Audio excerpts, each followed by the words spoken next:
현재 비트코인의 흐름과 관련해서 익명의 분석가 맥스는 지금 비트코인은 약세가 아니라며 몇 가지 이유를 제시했습니다. 거래소 공급량 사상 최저치, 비트코인 공급량의 93.5%가 채굴, 세계 최대 자산운용사가 70억 달러 규모를 보유, 채굴된 비트코인 가운데 20%가 영구 손실. 비트코인 시총은 마이크로소프트의 3분의 1에 불과, 비트코인 반감기 전 처음으로 0.618 되돌림 돌파, 60일도 남지 않은 비트코인 반감기, 비트코인 공급 충격 불가피, 비트코인 글로벌 채택 임박. 이렇게 9가지 이유를 제시하면서 비트코인은 지금 약세 상황을 보이는 게 아니다, 이렇게 주장을 했습니다. 고개를 끄덕이게 되는 것은 꼭 기분 탓만은 아닌 것 같습니다.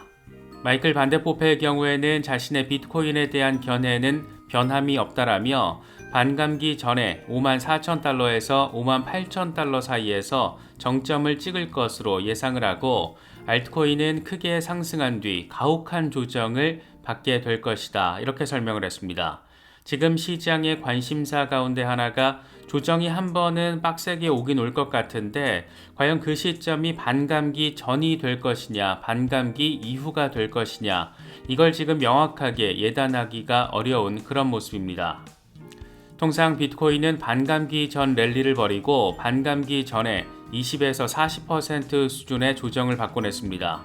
그리고 나서 반년 정도의 축적의 시간을 보낸 뒤에 본격적인 반감기 랠리를 시작해서 이듬해 하반기에 새로운 고점을 만들어냈습니다. 이게 지금까지의 패턴적인 비트코인 반감기 랠리의 양상이었는데, 이번 반감기 전에는 비트코인 현물 ETF라는 어마어마한 이슈가 현실화돼 버렸고, 이로 인해서 비트코인 매집 수요가 엄청 커진 상황, 그래서 비트코인 역사상 처음으로 0.618 되돌림을 돌파한 그런 상황, 그래서 이전 반감기 패턴과는 다를 수 있을 거라는 전망 내지는 기대감, 이런 것들이 깔려있다 보니까 조금은 다른 양상이 펼쳐질 수도 있지 않을까, 그런 생각을 갖기에도 충분한 상황이 아닐까 생각됩니다. 나름 차트를 좀 잘 볼 줄 안다는 사람들의 예측도 이렇게 빗나갈 수 있다라는 점, 차트를 전문적으로 바라보기 어려운 우리 같은 개미들에게 있어서 특정 분석가 한두 명을 맹신해서는 절대 안 된다, 이런 점도 새삼 느낄 수 있고, 여러 분석가들이 각자의 기준과 근거를 어떻게 제시하는지를 왜 종합적으로 파악하고 빡세게 공부를 해야 하는지 그런 점들도 생각하게 되는 것 같습니다. 분석가 케빈 스펜스는 좀 더 전폭적인 가격을 제시했는데, 이 양반은 비트코인이 포물선 패턴을 따라서 상승세를 지속할 경우 9만 달러까지 급등할 수 있다라고 내다봤습니다. 포물선 지지를 받아서 모두 4단계에 걸쳐서 계단식 상승을 보여주는 패턴을 고려하면 비트코인은 지금 3단계에 와 있는 것으로 보인다. 역사적으로 3단계 이후 비트코인 가격은 2배 상승했는데, 비트코인이 이번 3단계로 진입할 때 45,000달러였다라는 것을 고려하면 9만 달러 부근이 매도 포인트가 될 수 있다라고 설명했습니다. 이제 9만 달러 전망까지 나오기 시작한 것을 보면 흐름 못지않게 이 정서 자체도 크게 전환되고 있다라는 점도 함께 느낄 수 있는 부분입니다. 데이 트레이더 앨런의 경우에는 올해 20만 달러 정점을 맞이할 준비가 됐느냐라고 질문을 던지면서 과거 비트코인은 상승 삼각형 패턴을 돌파할 때마다 정점을 향해서 올라가곤 했다, 이런 부분을 3데이 차트를 통해서 설명을 했습니다. 돌이켜보면 과거 비트코인은 매번 반감기를 기준점으로 해서 상승 삼각 패턴을 예쁘게 만들어냈고, 그렇게 고점을 향한 시작점을 형성하곤 했습니다. 그런데 이제 막 패턴 상단 저항 돌파 이후에 지지 테스트까지 어느 정도 잘 진행되는 모습을 보여주다 보니까 올해 20만 달러 부근까지도 나아갈 수 있다, 이런 전폭적인 얘기를 하고 있는 겁니다. 블룸버그 인텔리전스의 애널리스트 제이미 쿠츠는 비트코인이 내년까지 10만 달러에 도달할 것으로 보인다라는 전망을 제시했습니다. 이 양반은 내년까지 최소 10만 달러에 도달할 것으로 보인다, 새로운 사이클에서 실현 가치 대비 시장 가치를 보여주는 MVRV G스코어가 마지막으로 표준 편차 2를 초과해서 상승한 것은 지난 반감기 6개월 뒤인 2020년 11월이었다. 지금 비트코인 가격은 상승률 측면에서 이전 두 사이클보다 뛰어나다. 이 지표는 지난 사이클에서 6을 넘어섰고 이번 사이클에서는 표준 편차가 4에서 5 정도가 적당할 것으로 보인다. 이건 비트코인이 내년에 최소 10만 달러에 도달할 수 있다는 것을 의미한다라고 설명했습니다. 지표 설명이 조금 복잡하게 느껴질 수 있는데 단순화시키자면 비트코인이 이전 강세장보다 퍼포먼스가 더 뛰어나다 이런 얘기를 지금 하고 있는 겁니다. JP모건의 경우에도 암호화폐 상승세가 개선되고 있다라며 올해 1분기 내내 이런 분위기가 유지될 것으로 보인다라고 내다봤습니다. 비트코인 가격 상승이 비트코인 현물 ETF 흐름 개선에 기여하고 있는데 이런 현상이 결론적으로 비트코인 가격을 추가 상승시키고 다른 토큰 가격 또한 끌어올리고 있다. 올해 1분기에 암호화폐 가격 상승세가 유지될 것으로 예측하고 코인베이스의 수익성 또한 개선될 것으로 예상한다. 이런 내용을 제시했습니다. 비트코인 현물 ETF로 인해서 비트코인 가격이 상승하는 건지 비트코인 가격 상승이 비트코인 현물 ETF 흐름을 개선하는 건지 굳이 이런 걸 명확히 따질 필요까지는 없을 것 같고 어쨌든 분위기는 무척이나 나이스하다 이렇게 바라볼 수 있을 것 같습니다. 확실한 상황은 비트코인 현물 ETF로의 자금 유입이 연일 어마어마하다라는 겁니다. 11개 비트코인 현물 ETF는 이틀 연속 거래량 30억 달러를 돌파했습니다. 눈에 띄는 것은 단연 블랙록이고 블랙록은 이 거래일 연속 13억 달러를 기록했습니다. GBTC는 7억 9,900만 달러, 피델리티 5억 7,600만 달러 수준으로 나타났습니다. 현지 시간으로 2월 27일 기준 비트코인 현물 ETF 운용 자산은 400억 달러, 누적 순유입액은 61억 5천만 달러를 넘어선 것으로 나타났습니다. 블랙록의 13억 달러 거래량이 이게 진짜 간단치가 않은 것은 이 정도 규모면 여러 미국 대형주 거래량보다 큰 규모이기 때문입니다. 뭐가 어떻게 될지 모르겠지만 적어도 최소한 블랙록이 노리는 게 비트코인 6만 달러, 10만 달러 이 정도 수준은 아니지 않을까 이런 생각이 자꾸 드는 건 역시 진짜 기분 탓은 아닌 것 같습니다. 현재 비트코인의 흐름과 관련해서 크립토 타이탄은 월간 차트를 공유하면서 전폭적인 장기 전망을 제시했습니다. 비트코인이 2015년부터 거대한 상승 삼각 패턴을 만들어가고 있다. 이건 2025년 연말이나 2026년 연초에 정점을 찍게 될 것인데 그 가격은 34만 달러로 표시가 되어 있습니다. 그러면서 하는 말이 비트코인은 불가능한 길을 계속해서 나아가고 있다 이렇게 강조했습니다. 분석가 캡틴 파이빅은 비트코인은 지금 황소들이 완전히 통제하고 있는 상황이다. 사상 최고가까지 얼마 남지 않았고 반감기는 대략 55일 정도 앞으로 다가왔다. 4월에서 5월에 사상 최고치를 경신할 것으로 예상되고 5월부터 알트 시즌이 공식적으로 시작될 것이다. 이렇게 앞으로의 전망을 제시했습니다. 분석가 매튜 아일랜드는 비트코인이 6만 4천 달러를 뚫어냈지만 4만 9천 달러에서 5만 3천 달러 부근에 대한 리테스트 가능성도 배제해서는 안 된다라고 설명했습니다.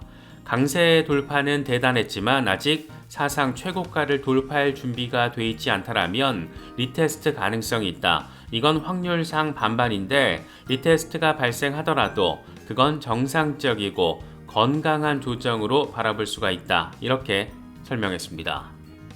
비트코인이 워낙 급격한 폭등 양상을 벌였기 때문에 어느 정도 의미 있는 조정이 당장 발생하더라도 사실 전혀 이상하진 않은 그런 상황인데 매트릭스포트의 창립자 다니엘 얀은 암호화폐 시장의 열기가 경계 수준에까지 도달했기 때문에 4월에 15% 수준의 조정이 발생할 수 있다라고 전망했습니다. 이 양반은 3월에 연준회의 등 거시경제적 변수가 있어서 자본시장이 동요할 거라는 전망이 많기 때문에 3월보다는 4월 조정 가능성에 힘을 실었습니다. 그러면서 비트코인이 이 시기에 전고점을 먼저 돌파할지 조정을 먼저 겪을지 이건 예측하기가 매우 어렵다. 이런 멘트도 함께 곁들였습니다. 아무튼 4월과 3월 아주 엄청 많이 흥미로운 시기가 될 거라는 점은 상당히 뚜렷해 보입니다. 전반적인 분위기를 보면 개인 투자자들도 슬슬 복귀하기 시작하는 걸로 느낄 수가 있는데 인투더블록의 경우에는 비트코인이 6만 달러를 돌파했지만 아직 개인 투자자들의 참여는 미미한 수준이라고 진단했습니다. 구글의 비트코인 검색량, 코인베이스 앱 다운로드 수, 비트코인 온체인 트랜잭션 수 이런 것들이 2021년 강세장 당시 수준에 미치지 못하고 있고 비트코인 신규 주소 증가세 역시 오디널스 열풍으로 인해서 지난해 연말에 급증했다가 이후에 둔화됐다라고 설명했습니다. 이게 사실 말이 좀 되는 게 지금까지 암호화폐 시장은 철저히 개인 투자자들이 주도하는 장세였고 그래서 강세장의 근거로 활용됐던 것이 구글 검색량, 코인베이스 앱 다운로드 수 이런 것들이었습니다. 이런 것들을 개미들의 관심도와 시장 참여도 이런 것들과 연결시켜서 해석을 했던 것이고 그래서 포모 심리가 아주 직접적으로 시세에 영향을 미칠 수가 있었고 그렇기 때문에 과대 광고나 과장 광고, 이 스캠성 이슈들이 이 시장에서 적극적으로 아주 개판치면서 나대기도 했습니다. 그런데 이번 강세장은 비트코인 현물 ETF를 통해서 기관들이 적극적으로 주도적으로 촉발시키고 있다 보니까 과거의 나름의 패턴과 기준이었던 것들이 그대로 적용되지 않는 상황 이런 걸 통해서도 느낄 수가 있습니다. 블랙록이 진짜 완전 미쳤구나 이런 생각할 수 있는 그런 소식도 더해졌는데 최근 개최된 기관 대상 비공개 서밋에서 포트폴리오의 28%를 비트코인에 할당할 것을 블랙록이 기관들에게 권고했다. 이런 얘기들이 지금 나오고 있습니다. 패밀리 오피스 스완의 매니징 디렉터 발언이라고 하는데 이번 행사는 보수적인 기관 투자자들을 대상으로 진행됐다라는 것을 기억해야 한다라며 이 같은 내용이 전해졌습니다. 이게 만약 진짜 사실, 팩트라면 지금 블랙록이 세팅한 목표 범위는 어쩌면 우리가 상상하는 것 그 훨씬 이상일 수 있다라는 점도 생각해 볼 수 있지 않을까 싶기도 합니다. 코인쉐어스의 리서치 책임자 제임스 버터필은 비트코인 현물 ETF 수요가 폭증하면서 비트코인에 대한 수요 충격 현상이 나타나고 있다라고 진단하기도 했습니다. 비트코인은 매일 900개 정도가 채굴되는데 비트코인 현물 ETF는 매일 2,800개씩 사들이고 있다. 이로 인해서 2020년과 비교했을 때 중앙화 거래소의 비트코인 보유량은 28% 감소하는 등 시장이 수요 충격을 겪고 있다. 그동안 비트코인 가격은 금리 인하 기대 심리와 함께 움직이곤 했었는데 비트코인 현물 ETF가 출시된 뒤로는 이런 현상이 나타나지 않고 있다라고 설명했습니다. 이게 진짜 재밌는 것은 비트코인의 지금 상황이 수요 충격과 공급 충격 이 두 가지 관점 모두에서 표현할 수 있기 때문입니다. 비트코인 현물 ETF를 통한 엄청난 수요 증가, 여기에 비트코인 반감기를 통한 공급 감소, 결국 수요와 공급 두 가지 측면에서 모두 가격 상승이 이루어질 수밖에 없는 상황이 펼쳐지고 있는 아주 흥미로운 상황인 겁니다. 이번에 모건 스탠리가 유럽 펀드와 관련한 SEC 제출 서류에서 비트코인 현물 ETF 투자를 명시했다라는 점이 보도가 되면서 모건 스탠리가 새삼 관심받고 있습니다. 사실 이건 우리가 1월 초에 짚어봤었던 부분이라서 기억하는 분들도 계실 겁니다.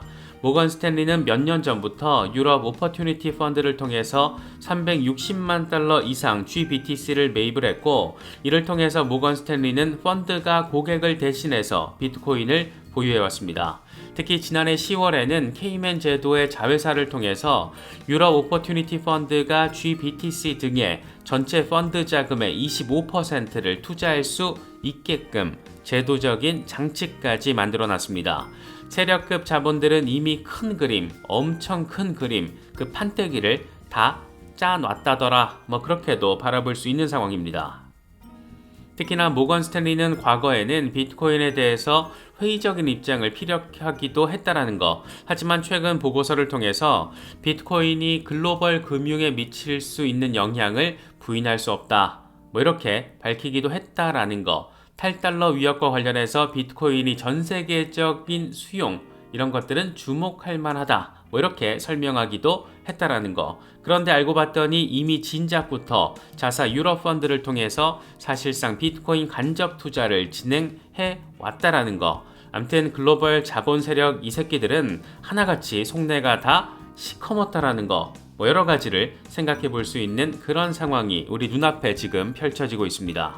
2월 한 달은 정말이지 비트코인 역사에 있어서 한 획을 그어버린 그런 시간이었습니다.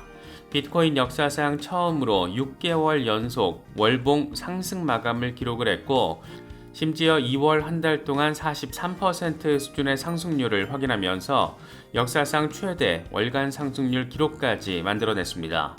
2월 1일만 하더라도 비트코인이 4만 1000달러 주변에서 움직였었는데 2월 종가를 6만 1000달러에서 만들어냈으니까 한 달 사이에 무려 2만 달러가 올랐던 것이고, 그나마 이것도 6만 4천 달러 터치를 고려하지 않은 그런 숫자에 해당합니다. 말 그대로 대박을 친 한 달이었습니다.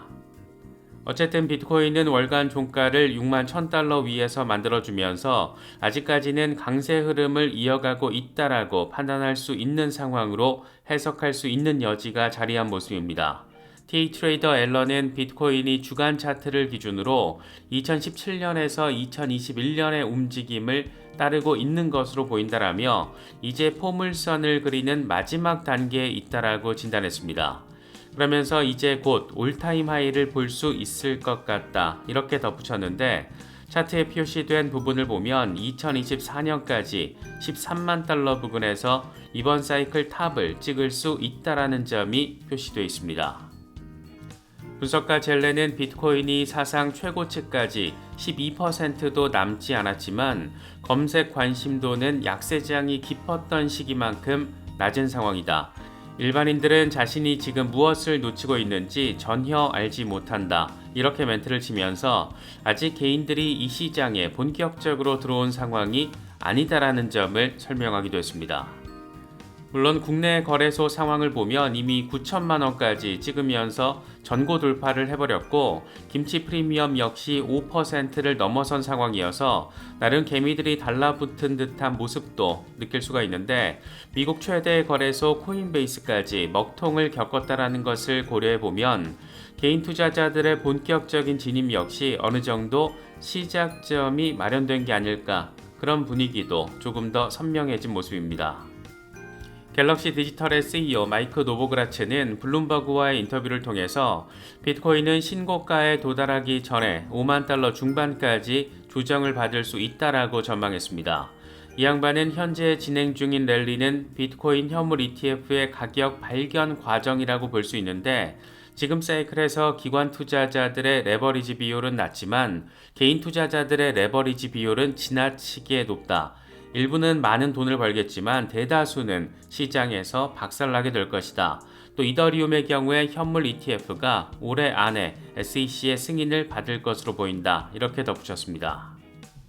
조심스럽게 시장 대응을 할 필요가 있다는 점을 보여주는 데이터도 있는데, 분석가 알리는 최근 3일 동안 비트코인 고래들의 차익 실현이 급증하고 있다라며 48억 달러 규모의 비트코인 8만 개를 매도한 만큼 투자자와 트레이더들은 주의를 기울일 필요가 있다. 이렇게 설명하기도 했습니다. JP모건의 경우에는 비트코인이 반감기 이후에 42,000달러까지 하락 가능성이 있다라고 전망했습니다. 반감기 도래 이후 채굴 보상은 기존 블록당 6.25개에서 3.125개로 절반으로 줄어드는데, 이건 채굴자의 채산성에 부정적인 영향을 미치고 비트코인 생산 비용을 높일 수 있다. 과거 비트코인 생산 비용 상승은 가격 하락으로 이어지곤 했다. 지금 글로벌 평균 비트코인 생산 비용은 26,500달러로 추산되는데 이게 53,000달러까지 상승할 수 있는 거다. 추후 채굴 장비의 효율성 개선으로 생산 비용이 42,000달러까지 하락할 수 있겠지만, 비트코인 채굴 기업들은 채산성 악화를 해소하기 위해서 인수합병 등을 통한 수평적인 통합을 추진할 가능성도 있다라고 내다봤습니다. 비트코인이 워낙 급격하게 폭등 양상을 보였기 때문에 지금 당장 급격한 조정이 온다라고 해도 전혀 이상하지 않은 그런 상황이기도 합니다. 비트코인 현물 ETF 시장이 돌아가는 모습을 보면 특히나 여전히 상황은 간단치 않다, 이런 점도 충분히 느낄 수가 있습니다. 현지 시간으로 2월 29일 비트코인 현물 ETF 거래량은 47억 달러를 기록했습니다. 하루 전날 77억 달러로 최고치를 찍은 뒤에 47억 달러로 훅 줄어든 것으로 보이지만, 사실 47억 달러라는 숫자는 출시 첫날에 46억 달러보다 높은 거래량이고, 비트코인 현물 ETF 출시 이후 역대 두 번째로 높은 거래량에 해당합니다. 미국에서 비트코인 현물 ETF를 둘러싼 정서가 여전히 굉장한 수준이라는 점, 그런데 이제 시작 단계에 불과하다라는 점, 여러 가지 생각을 갖게 되는 것 같습니다. 이와 관련해서 블룸버그의 에릭 발추나스는 이번 거래량은 역대 두 번째로 큰 하루를 기록했지만 하루 전 폭발적인 거래량 이후에 하락세로 돌아섰다. 이번 주에는 시장에 비트코인 현물 ETF가 나온 첫 달 전체보다 더 많이 거래된 것으로 집계 될 것으로 예상되는데 뉴 노멀, 이 새로운 기준점이 만들어지는 걸까 아니면 일시적인 하락인 걸까 조금 더 지켜보면 될 것 같다. 이렇게 지금의 상황을 분석했습니다. 지금 미국에서 비트코인 현물 ETF 시장을 주도하고 있는 블랙록이 이번에 또 하나의 호재성 소식을 던져줬습니다. 브라질 증권거래소 B3와 협력을 해서 브라질에서 비트코인 현물 ETF를 출시한다라고 발표한 겁니다. 이건 브라질 최초의 암호화폐 ETF에 해당하는데 100만 헤알 이상의 적격 투자자들에게 우선적으로 거래 지원을 하고 앞으로 몇 주 안에 개인 투자자들에게도 거래가 허용된다라고 합니다. 100만 헤알은 우리 돈으로 2억 7천만 원 정도에 해당합니다. 비트코인 현물 ETF와 관련해 또 하나 의미 있는 소식은 메릴 린치와 웰스파고가 자체 플랫폼을 통해서 비트코인 현물 ETF를 이미 제공하고 있는 것으로 확인된 상황입니다.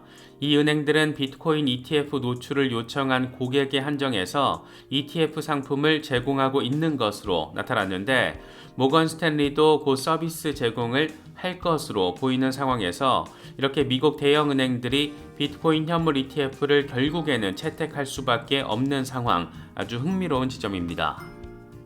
비트와이즈의 CIO 매트 호건의 멘트도 눈에 띄는데 이 양반은 몇 달 안에 주요 와이어하우스들이 비트코인 현물 ETF에 참여하게 되면서 더 큰 파도가 올 것으로 생각한다. 이렇게 멘트를 치면서 긍정적인 기대감을 더했습니다. 여기서 와이어하우스는 대규모 전국적인 이 브로커리지 기업들을 의미하는데 뱅크 오브 아메리카, 웰스파고, 모건 스탠리 이런 금융 대기업들을 말합니다. 웰스파고와 메릴 린치 등이 이미 들어오고 있는 그런 상황이다 보니까 좀 더 재미있는 상황에 대한 기대감을 갖게 되는 것은 또 어쩔 수 없는 것 같습니다.